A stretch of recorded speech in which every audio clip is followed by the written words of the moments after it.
Huu ni muda wa kutengeneza baria zilizoharibika, kurudia mitego ya maji iliyoharibika.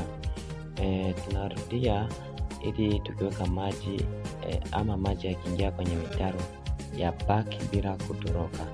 Tunachimbua upande mmoja wa mtaro, na tukimaliza kuchimbua hapo hiyo side tunageuka kwenye side nyingine, tukihakikisha mchanga tunauweka juu ya baria ya hizo baria, na tukimaliza kuweka huo mchanga juu inatakiwa tukanyage. Tukiukanyaga ndo inafanya usiwe rahisi kuharibiwa na maji.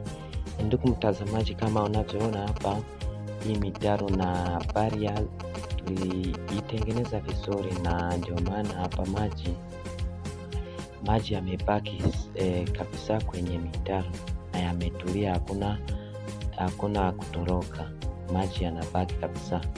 Make sure you subscribe or s'abonner.